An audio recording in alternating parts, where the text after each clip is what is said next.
When I heard the statistic that there are 300 million children across the world who don't own a single pair of shoes, it stops you in your tracks, it's heartbreaking. And then I go on to learn that these children not having a pair of shoes, it doesn't just put them at risk for getting wounds on their feet or contracting diseases through the soil. Without shoes, they aren't even allowed to go to school. It's easy to hear those statistics and think, well, let's have a shoe drive. Let's send shoes. But what you may not realize, giving away free shoes, it's not actually helping the whole problem. In fact, it could be making it worse. You may have heard of this problem known as toxic charity. It's basically when you meet the short-term need, but you're doing nothing to actually change the cycle of poverty. Well, the My360 Project, they recognize this problem of kids needing shoes, but if you come into a community and you give 1,000 pairs of shoes away, there are actually potential negative impacts. For example, what happens to the cobbler who's been selling shoes to put food on the table for his family? All of a sudden, he's out of a job. So while you met the one need, you actually ended up creating another. And what happens when that child that you've given shoes to outgrows them?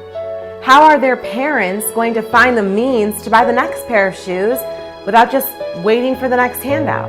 So Daryl Carnley, he's the founder of the My360 Project, and he thought, what if we could provide training and actually teach them how to make the shoe that we're giving away? And that's exactly what he's doing.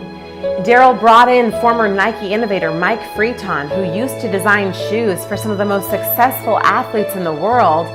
And now Mike has created this shoe that actually grows multiple sizes with a child's foot. The design is incredible, it's durable, and the shoes are being made by the people who previously didn't have work. But what I love even more about this organization is that I got to go and experience the life-changing impact of giving a child shoes. And anyone else watching this who feels like they would love to go do this, you can go too. Go and serve and sit across from them and watch their eyes light up that someone cared enough to come and bring them a pair of shoes. The last little boy that I got to give shoes to, I don't think I'll ever forget him.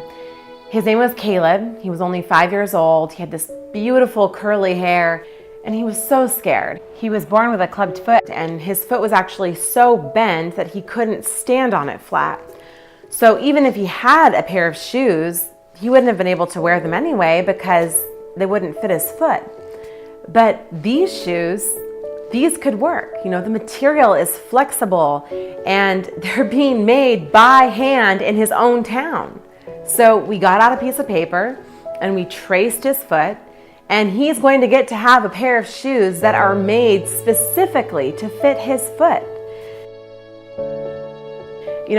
These people, they have nothing. They're living in oftentimes one-room homes built of whatever materials they can find. Oftentimes they have dirt floors, but they have joy, and they are so grateful for the most simple things. It just brings about this whole new sense of gratitude for everything that I have.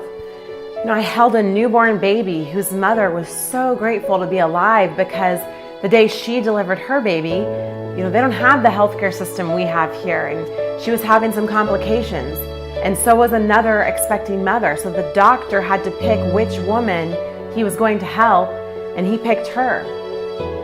The other mother didn't make it. This trip was a huge reminder for me that these people, they're not asking to be fixed, and they're also not asking for our sympathy. Their lives don't have to look like our lives for them to have good lives and find joy. And sometimes I think if you can just make someone feel seen and heard, that can be the biggest gift you could give anyone. We didn't speak the same language, but human connection, it's greater than language. You sit there, you look someone in the eye, you smile at them, they smile at you, or sometimes they cry. And then you wash their feet, you massage their foot, and you take the time to really see them. That's life-changing. I look at this heap of shoes in my house and I think about the thousands of dollars that we've probably spent on all of these shoes.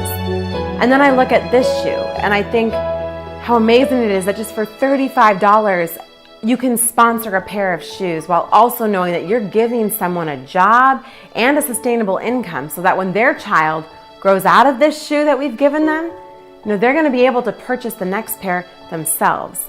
If this mission speaks to you and you'd love to get behind it, join us. Sponsor a pair of shoes. Become a shoe hero, which is someone who sponsors a pair every single month.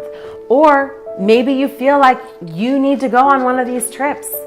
Sign up. It's open to anyone. Grab your kids, grab your family members, bring friends. Go to another country. Sit across the chair from a child. Look them in the eye. Wash their foot. It's not just going to change their life, but it's going to change your life as well.